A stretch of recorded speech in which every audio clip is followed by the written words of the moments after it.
마태복음 11장 29절에서 30절과 19장 13절로 15절까지입니다. 나는 마음이 온유하고 겸손하니 나의 멍에를 메고 내게 배우라. 그리하면 너희 마음이 쉼을 얻으리니 이는 내 멍에는 쉽고 내 짐은 가벼움이라 하시니라. 아멘. 마태복음 19장 13절에서 15절까지입니다. 그때 사람들이 예수께서 안수하고 기도해 주심을 바라고 어린아이들을 데리고 오매 제자들이 꾸짖거늘 예수께서 이르시되 어린아이들을 용납하고 내게 오는 것을 금하지 말라. 천국이 이런 사람의 것이니라 하시고 그들에게 안수하시고 거기를 떠나시니라. 아멘. 오늘 우리 교회에서는 어린이 주일로 드립니다. 다음 주일은 어버이 주일입니다. 모든 사람들은 아이들을 참 예뻐합니다. 내 아이도 예뻐하지만 남의 아이들도 참 예뻐합니다. 사람의 아이들도 예쁘지만은 짐승의 새끼들도 예쁩니다. 사자나 호랑이도 새끼 때에는 매우 귀엽고 예쁩니다. 아이들은 하나님이 우리에게 주신 최고의 선물이고 축복입니다. 우리는 아이들을 잘 가르치고 키워야 할 책임이 있습니다. 아이들에게 가장 중요한 것이 있다면 먹을 것과 입을 것이 아니라 교육이라고 하는 겁니다. 왜냐하면 사람은 교육을 통해서 온전한 사람이 되기 때문입니다. 식물은 교육 없이도 아름다운 꽃을 피우고 열매를 맺습니다. 동물은 약간의 교육만 있으면 주인을 잘 따르고 순종하는 그러한 동물이 됩니다. 그러나 사람은 그렇지 않습니다. 사람은 태어나서 죽을 때까지 배워야 합니다. 정글북이라고 하는 책이 있습니다. 아이들이 보는 동화입니다.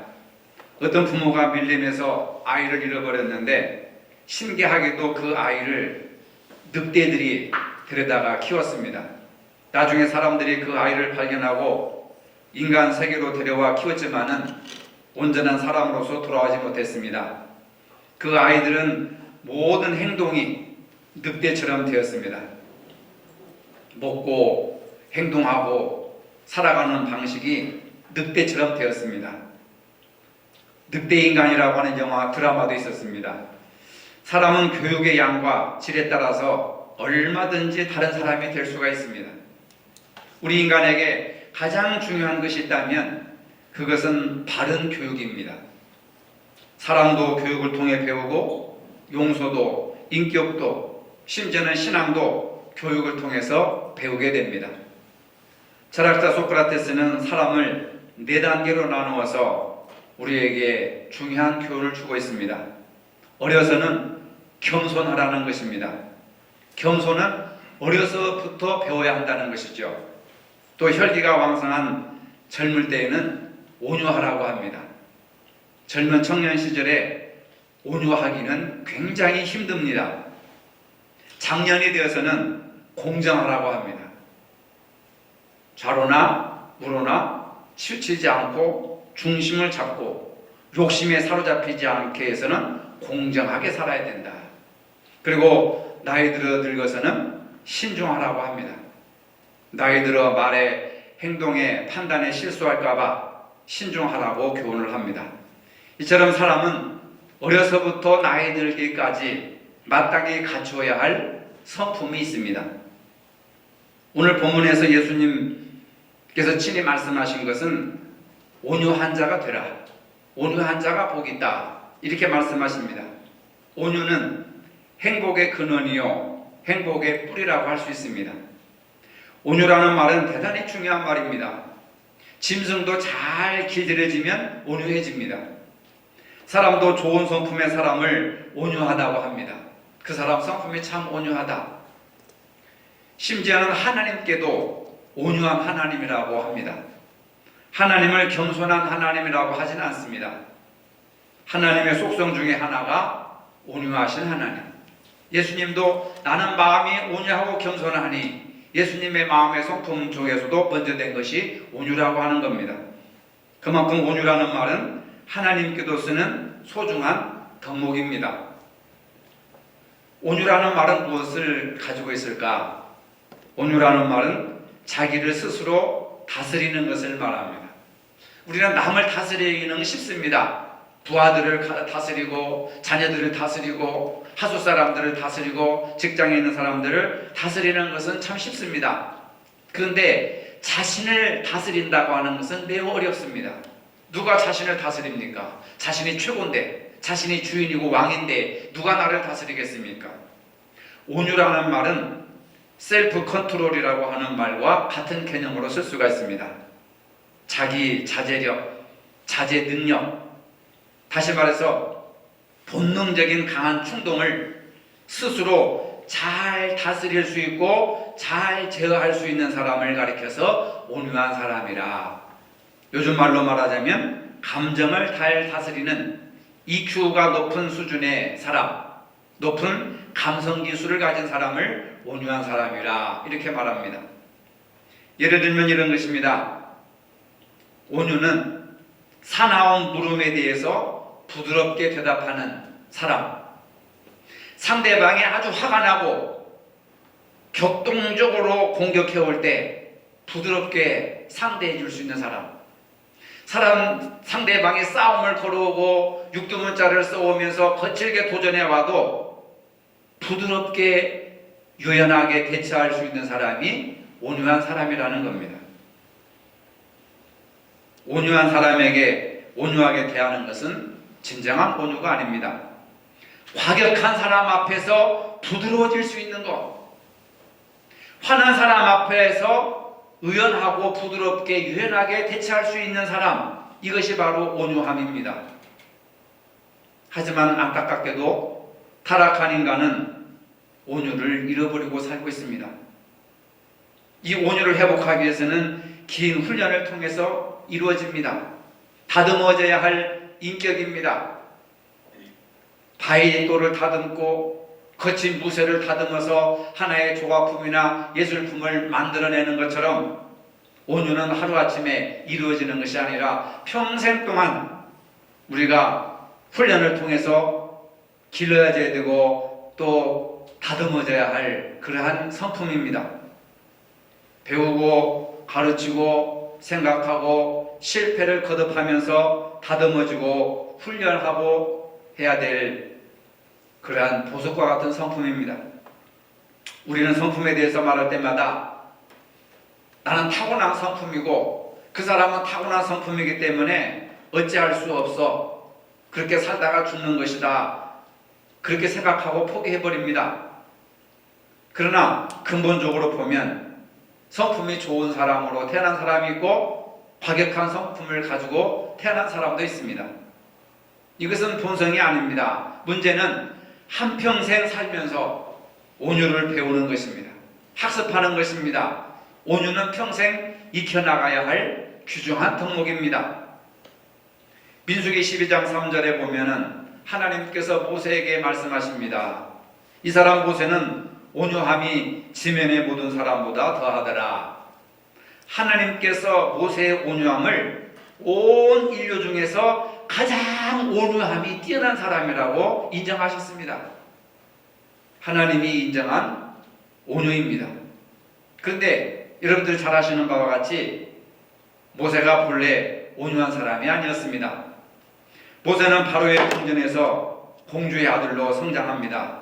40년 동안 왕자로서 귀하게 자랍니다. 그러던 어느 날 거리에 나갔다가 자기 동족을 괴롭히는 감독을 돌로 쳐 죽여버립니다. 아주 과격한 모습, 그것이 모세의 본래의 모습이었습니다. 이 사실이 들통나자 모세는 살기 위해서 미디안 광야로 도망가 버립니다.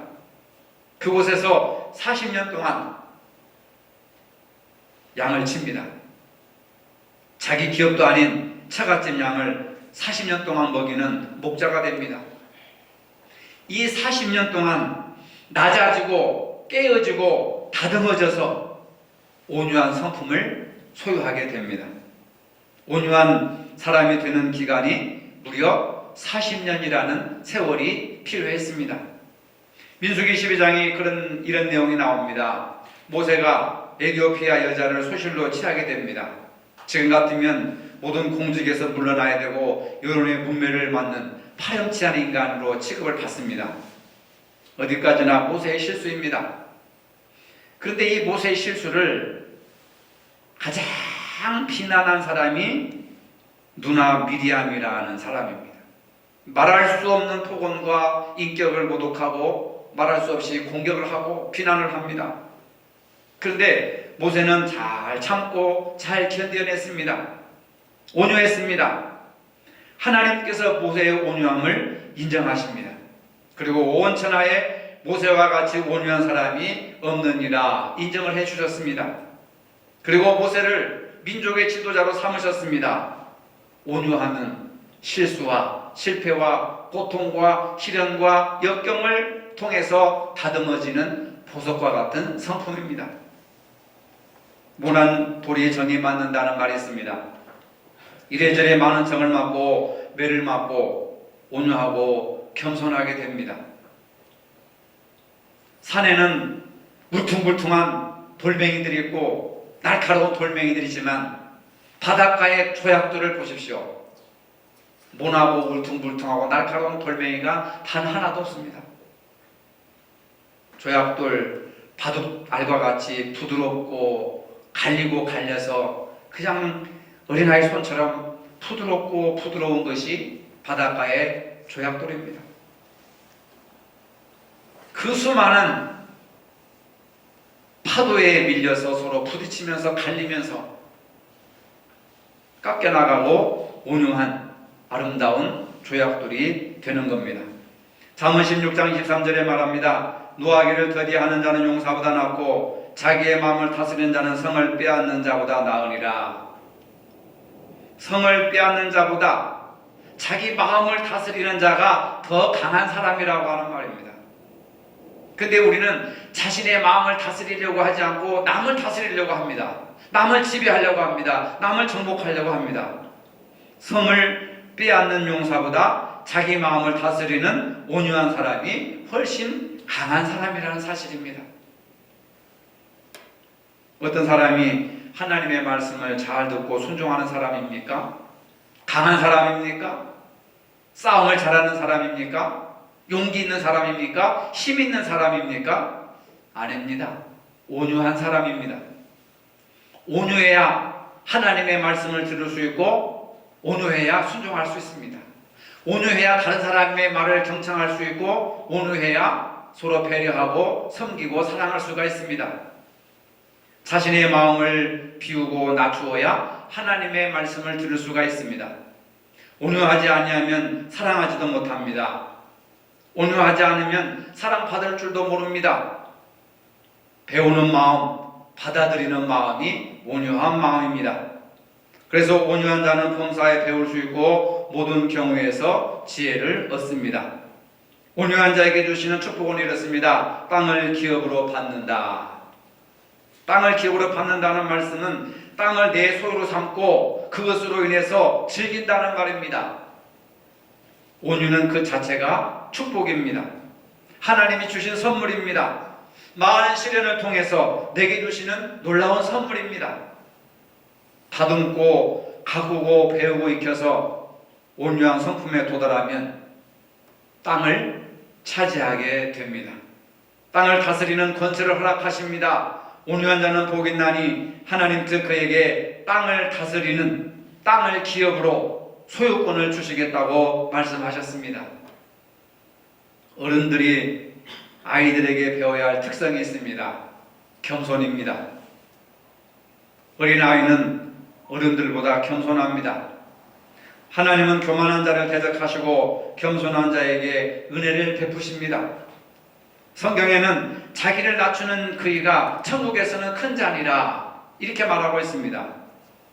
무엇보다도 하나님 나라에서 큰 자가 되려면은 어린아이처럼 겸손해지고 낮아져야 한다는 겁니다. 예수님은 하나님과 동등하신 분이셨지만은 그 동등됨을 취할 것으로 여기지 아니하시고 오히려 자기를 비워서 종의 형체를 가져 사람들과 같이 되셨다고 하셨습니다. 하나님이 사람이 되신 것이 겸손이라는 겁니다. 목사가 인간이 되어야 겸손해지는 겁니다. 장모, 권사, 집사가 그 직분을 드러내는 것이 아니라 내세우는 것이 아니라 사람이 되어야 겸손해지는 겁니다. 왜 하나님이 인간이 되셨습니까? 하나님이면 모든 사람들이 우러러보고 그 앞에 경배하고 영광을 돌려야 되는데 인간으로 오셔서 손가락질 당하고 무시당하고 멸시당하고 천대당하고 비웃음당하고 외면당하고 심지어는 십자가에 못 박혀 죽으시는 그런 대접을 당하셨습니다. 세상에서는 직분과 직책과 권위를 내세워서 사람들을 다스리려고 하지만 적어도 신앙 안에서는 직분이 사람을 다스리는 것이 아니라 직분은 섬기는 것입니다. 직분보다도 사람이 되어야 되고 인간이 되어야 된다는 겁니다. 목사 이전에 인간이 되어라. 그런 말을 많이 듣습니다. 신학교 때 아주 귀에 그냥 못이 박히도록 듣는 게 목사보다도 먼저 인간이 되라. 그럼 목사가 사람이지 짐승인가? 그 말 뜻을 잘 몰랐었습니다. 근데 살아오면서 목사라고 하는 직분이 중요한 것이 아니라 사람답게 생각하고 사람답게 사랑하고 사람답게 살아가는 것, 그것이 중요하다고 하는 겁니다.